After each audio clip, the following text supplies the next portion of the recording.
Students, मैं doctor Mahavir Singh Yadav, associate professor physics, government college Barmer. आज आप लोगों को BSc part first physics paper third electromagnetics का टॉपिक कर्ल्स इन कार्टेशियन कोऑर्डिनेट। पिछले लेक्चर के अंदर मैंने आप लोगों को curl of A vector field और उसका फिजिकल सिग्निफिकेंस इसके बारे में बताया था। आज मैं कर्ल को कार्टेशियन कोऑर्डिनेट्स के अंदर किस तरह से रिप्रेजेंट करते हैं, क्या उसका मतलब निकलता है, वो इसके अंदर देखने वाले हैं।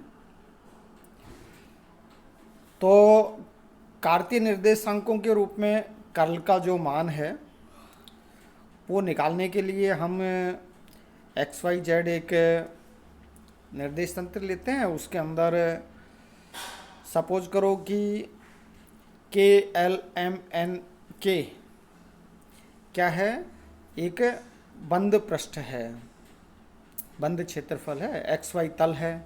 XY तल के अंदर एक बंद पथ है। तो माना सदिश क्षेत्र में किसी बिंदु O पर सदिश क्षेत्र का मान A,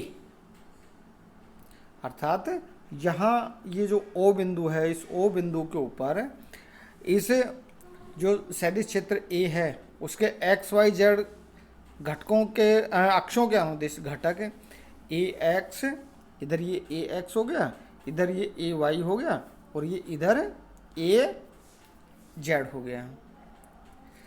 माना बिंदु O के चारों तरफ अल्पांश क्षेत्रफल DA का एक आयताकार पथ KLMNK XY तल में स्थित है, जैसे मैंने पहले बताया।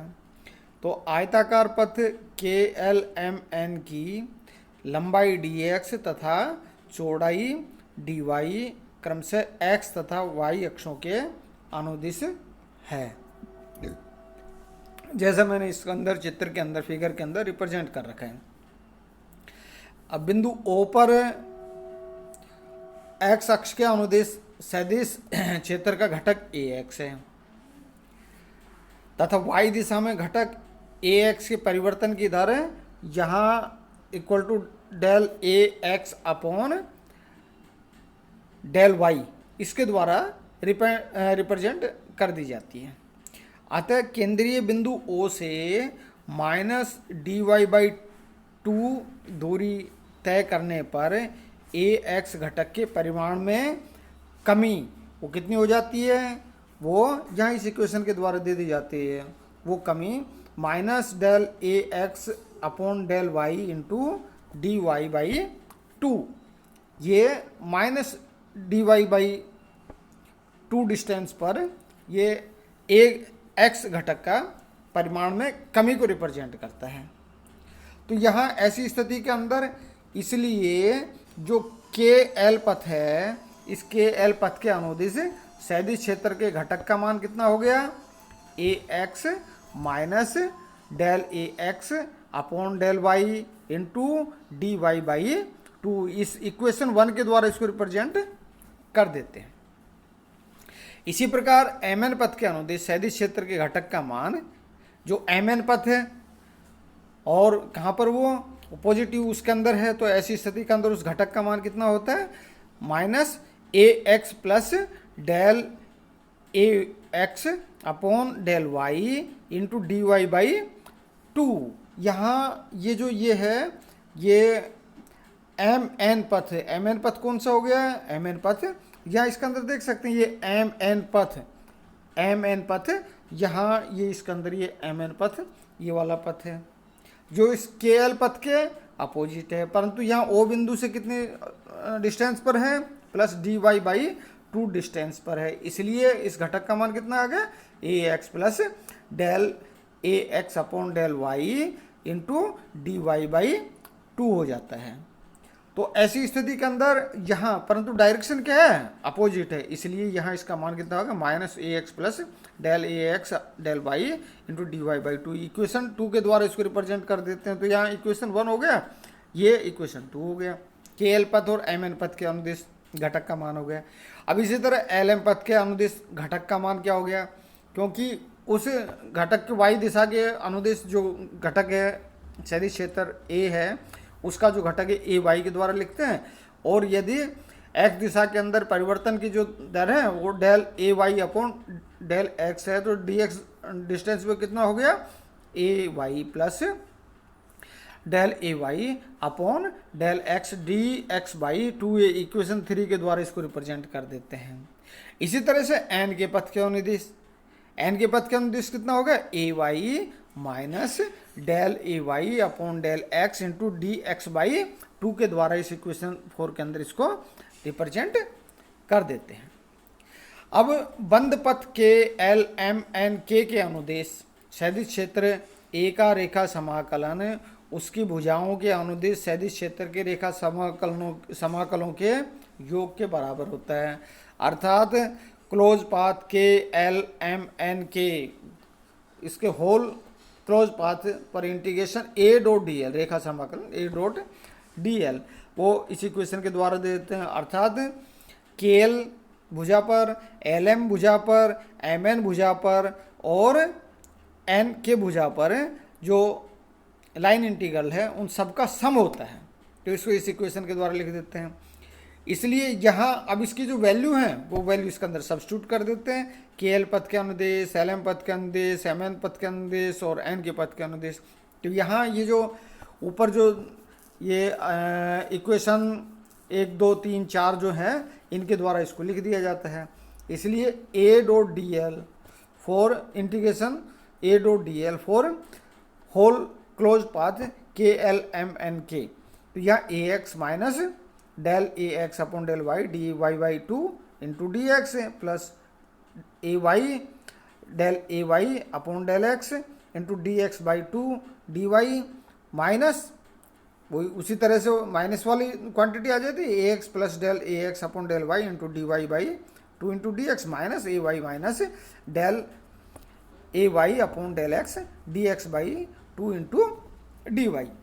अब इनको जब सोल्व करते हैं तो सोल्व करने से और हमें क्या मिल जाती है कि होल इंटीग्रल मतलब होल पाथ के अक्रॉस जो वैल्यू कितनी आ जाती है, डेल ए Y upon del x minus del ए x upon del Y into d x d y. इस इक्वेशन 5 के द्वारा इसको रिप्रेजेंट कर देते हैं।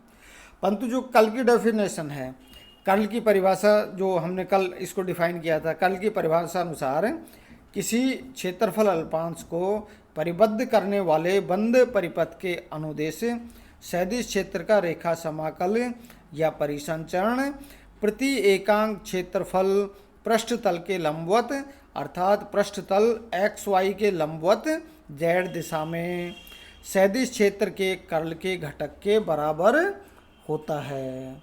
उसको किस तरह लिख देते हैं, अतः जेड दिशा में कर्ल वेक्टर फील्ड ए का घटक, इसको किस तरह लिख देते हैं, यहाँ इस इक्वेशन 6 के द्वारा इसको लिख दिया जाता है। Curl A vector Z component equal to curl A dot K, equation 6 के द्वारा इसको लिख देते हैं। और यहाँ क्या कर देते हैं, limit del X del Y tends to 0 into ये क्या हो गया, क्षेत्रफल आ गया 1 upon D X upon D Y into line integral L M N के पाथ के अक्रॉस के एल एम एन पथ के अक्रॉस A dot D L line integral हो गया ये। तो यहाँ ये जो जेड कंपोनेंट है, इस जेड कंपोनेंट को इस तरह लिख सकते हैं, इक्वेशन 7 के द्वारा इसको लिखा जा सकता है। इसकी वैल्यू सब्स्टिट्यूट कर देते हैं तो यहाँ जेड कंपोनेंट का मान इक्वेशन 7 के द्वारा रिप्रेजेंट किया जाता है। इसी प्रकार यदि आयताकार पथ वाई जेड तथा जेड एक्स तल में स्थित हो तो कर्ल ए के एक्स तथा वाई घटक ज्ञात किए जा सकते हैं। जैसे जेड के घटक निकालें इसी तरह से एक्स तथा वाई के घटक भी ज्ञात किए जा सकते हैं। और यहाँ इक्वेशन 7 से हम निकाल सकते हैं एक्स कंपोनेंट क्या जाएगा, इसलिए curl A X component equal to curl A dot I cap that is equal to del A Z upon del Y minus del A Y upon del Z. इस equation 8 के द्वारा मिल जाता है। ये x component मिल गया।